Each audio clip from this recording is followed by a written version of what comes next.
Hello, small business growth family. Welcome to another episode of the Small Business Growth Podcast. I am so happy that you're here. Here we teach you how to stand out and sell out on social media by building a ride or die obsessed online community around your brand. If you're new here, I just want to take a second to welcome you and say hello. My name is Madison Page and I am a business growth specialist, and I really dive into the side of building a community around your business so you can have longevity and really have some freedom inside of your life as well.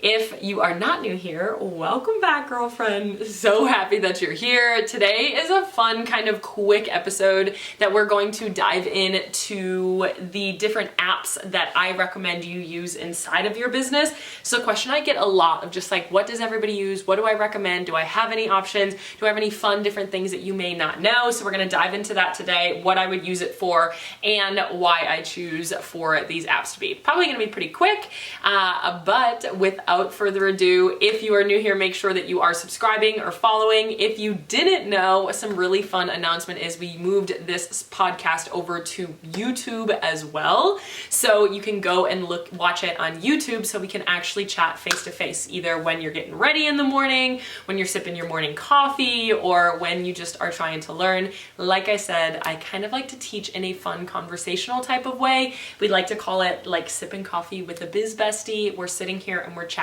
face to face. So what better a way to do that than to add an actual video element to it? I'm so happy that you're here. Without further ado, let's hop on in to my top apps that I use inside of my business.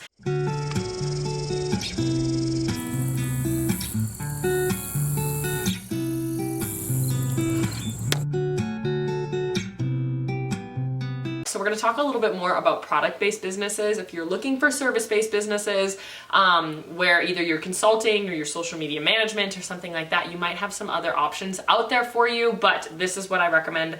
And of course, it's not a comprehensive list. It doesn't mean that you need all of these, and it doesn't mean that you even need to use any of them, but I just wanted to provide some good examples for you of what my clients really use, what they've liked, and where I recommend that people kind of dive into. So first thing first, the biggest one that I always get is, what website do people use? Now, there's Wix, there's Squarespace, there's Square, there's so many, but I do recommend Shopify. Of course, kind of depends on a lot of different things inside of your business, but I do feel Shopify has the most scalability when it comes to softwares, apps, and things like that.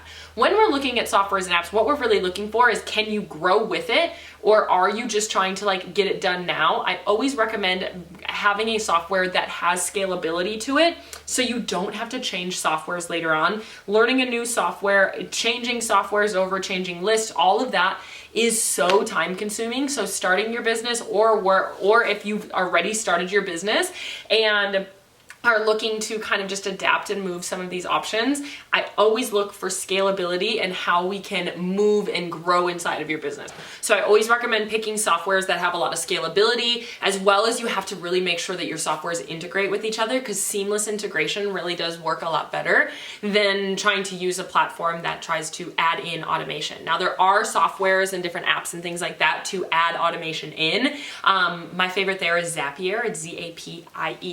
I think that is a really great platform that helps people kind of integrate platforms that don't already work together. However, I would always try to pick one, at least try to plan ahead for integration properties. So we're looking at scalability, we're looking at integration, and we're looking at really like ease of use, what you really need it for. So there are some variabilities in here, but these options that I'm going to be talking about today are my number one favorite. So like I said, number one for a website, I really always tell everybody to use Shopify. Some people have very mixed opinions on Shopify. They do make some things where you need to have somebody that knows how to code in order to fully customize a site. However, I have noticed that Shopify seems to be the most scalable option. They also have email lists. They have so many apps that you can add in there. Now, of course, there's always going to be some add-on cost to some of those apps. That can be the case. However, it's a lot easier to just pay an extra $10 a month for a loyalty program than trying to get somebody to try to figure it out or to not have one on Wix. There is literally an app for everything on Shopify that you can make happen. And so I just feel it has the most accessibility of options of what you're trying to do, what you're trying to add to your site, and for scalability, I find that Shopify has the best options there. And there's so many themes. Really looking at where can you buy themes or templates or things like that help you elevate your site. Shopify has so many. You can buy them everywhere. So definitely look at themes and different themes, different templates and things that you can buy for Shopify that really makes it simple and just makes your site look more elevated in that sense as well, because honestly, a professional website really makes a really large difference. Next is Canva. Canva has my heart, I'm not gonna lie. I don't know what I would do in business without Canva, and I know a lot of you feel the same way. None of these softwares are paying me to say any of these things, I guess I can say that, but Canva really is one of my absolute favorites. It just allows you to do everything. I think Canva Pro is some of the best money you can spend. And now they have so many AI softwares that you can utilize right in there. The other day, I literally typed in, like, make me a photo that has a vintagey looking microphone and with a coffee latte art next to it in a cozy, woodsy, like rustic coffee shop. Ploop, gave me 4 different photos right in front of me for me to use. You can literally generate any stock image now on Canva by just typing in what you're looking for, and honestly, kind of wild. They're like wildly accurate. I don't really understand how it works, but that's besides the point. I love Canva. With the different AI softwares, it's only going to get better. You truly get so much for like the $12.95 a month. The videos, you can use stock videos on Canva for Instagram reels that just kind of have like some cute little like aesthetic reels. They have photos on there, the templates that they have in there for all of the different platforms, as well as they make repurposing incredibly easy. We're all about repurposing content around here, so you can take this same image and repurpose it right into an Instagram photo or a YouTube cover or whatever you're using it in that sense as well. That's the proper size. Canva is just a non-negotiable unless you have some major graphic design softwares. Again, so many templates. Unless you have some major graphic design experience, Canva just makes everything so easy, and I know so many of my clients really, really love Canva. I would like go door to door telling people to start using Canva. Next is for emails. Something I get asked very often is what email software that I would recommend. There's literally so many, and it depends on which website you use. It depends, again, looking at the integration, which website you use. Now, Shopify has Shopify email. I do think some people can just get away with Shopify email. However, I do think ActiveCampaign and ConvertKit are 2 really, really great email softwares. Again, kind of depending on what you need, what you're looking for, but ActiveCampaign and ConvertKit are some really great options there as well. I've used MailChimp. I don't think MailChimp is the most user-friendly, and it doesn't integrate with everything, but I know that it's a really common one. Shopify email, ConvertKit, ActiveCampaign. See which one works best for you. Some of this is gonna take a little bit of your own common sense to look at what they offer, but what you're really looking for with email campaigns is allowing to have sequences that and it to connect to your website. It needs to connect to your website. So when people buy this, they can get added into this sequence. So you can have follow-up for first purchase, follow-up for third purchase, or when people have a freebie link. Like, you need to be able to have sequences and automation. Those are 2 things that are non-negotiables for websites. Sequences, automation, and connecting to your website. They need to connect to your website as well, because we want to be able to, when people are on your site, or if they abandon cart, or if they have things like that. So it has to be very product focused, and it has to connect to your website very well. Next is for photo editing. I really do all of my video editing right in Instagram Reels or TikTok. It's the best way to do it in my book. I have used InShot before, InShot. That's where you can use for video editing if you really want to. However, for photo editing, I would recommend using either Tezza, T-E-Z-Z-A. They have some really great presets on there and they can look really cute. You can put a lot of like, basically just like preset filters that you can add onto your photos. Use the same one. They can look very vintagey, or you can add grain to it. It's just really robust. It's just so aesthetic. You do have to pay a little bit per month for that. Otherwise, Lightroom, you can use Lightroom, which is free on your phone, and you can buy a one-time purchase of a Lightroom preset on Etsy for like $4 and utilize that photo or that preset on every photo that you use. This is kind of a hack to making things look a little bit more branded, is having some sort of preset or filter that you use on every photo. And of course, some of them are gonna need some little tweaks, but that you use on every photo, every whatever, to make it more branded. So whether that is light and airy, whether that is like warm and grainy, that kind of looks a little bit more vintagey, or if it's dark and moody, whatever, you can buy these presets. They're called Lightroom presets for like $4 on Etsy. Otherwise, Tezza has so many filters that you can just use on Tezza as well. But Tezza, I do believe, is a monthly subscription.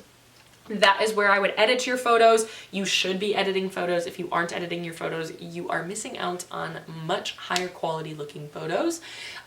Next is if you don't really have branding. This is one that a lot of people might not know about. If you're not very good at branding, you don't know how to come up with your own colors, your own fonts, things like that. The website called Creative Market is such an awesome website. You can buy full kind of brand kits that have fonts, that has colors all mapped out. It has even templates for Instagram like posts out there that they already have templates there. They're like $20 to $50, and you can buy a full brand kit. You can look at search on there, Instagram templates, social media templates, brand kit templates, something like that on Creative Market, and you can buy this whole kit that you then have fonts, and basically designers are just putting these together and selling them passively on Creative Market. So you know that they have kind of the visual element down. They'll show you it'll just kind of give you a full brand kit that you can kind of plug and play your own details into, your own logo into, and things like that.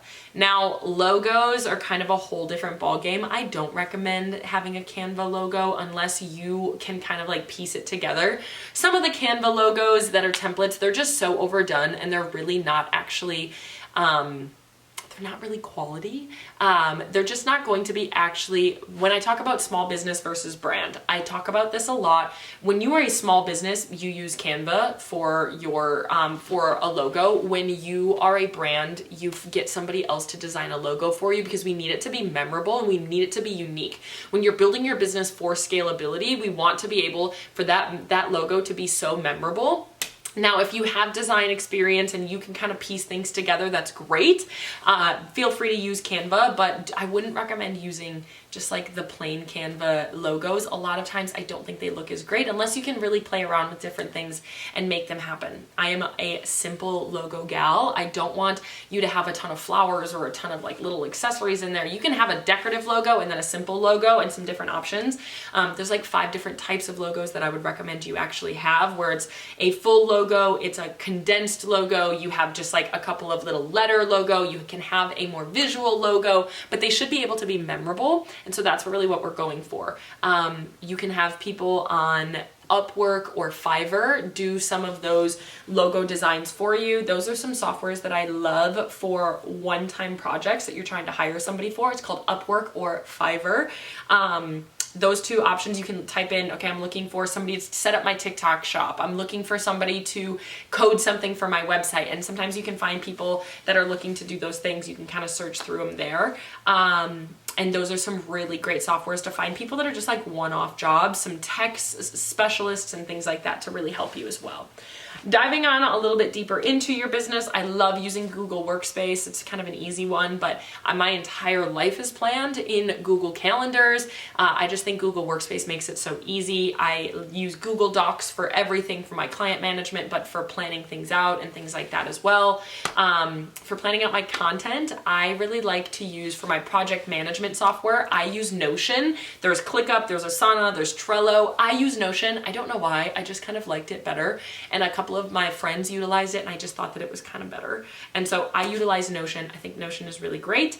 It's the most customizable one. I think it's the biggest learning curve. It's also the most aesthetic. I personally didn't like the templates on Notion. I tried to download some, I tried to pay for some, and I didn't really like them. So I personalized my own organization. I kind of customized the entire thing. I am somebody as well as like, if I can't make my organization, I'm so type A with my organization that it needed to be to a T. Whereas if you're not, and you just want somebody else to create your own organization and structure and processes behind things, you can probably get a template on Notion that works for you. For me, I totally customized all of it. That's where I plan out my content. It's where I can integrate it with my team.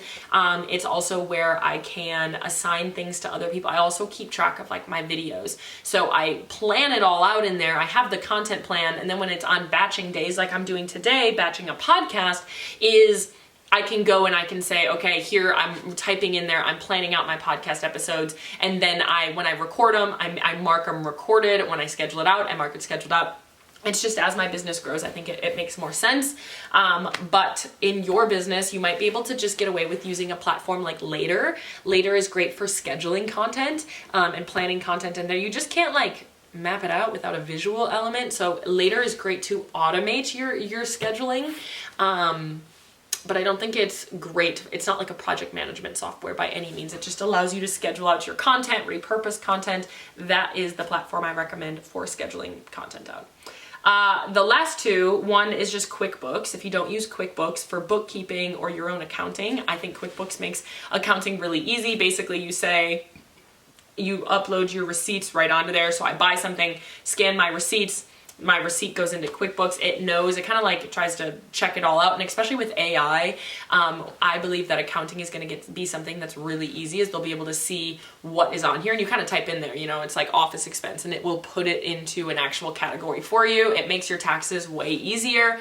I do my accounting like once a quarter, but I also have very few expenses month to month. And my expenses are very regimented because they're all softwares. And so I don't have like supplies and things like that I'm constantly buying. But for you, whether you're going to Hobby Lobby or Michael's or whatever, buying on Amazon, it just allows you to kind of streamline your bookkeeping, and it does it for you. You don't even have to really think about it. So I love QuickBooks, and a lot of times it integrates directly with tax softwares that you can just like link the two and it does the work for you.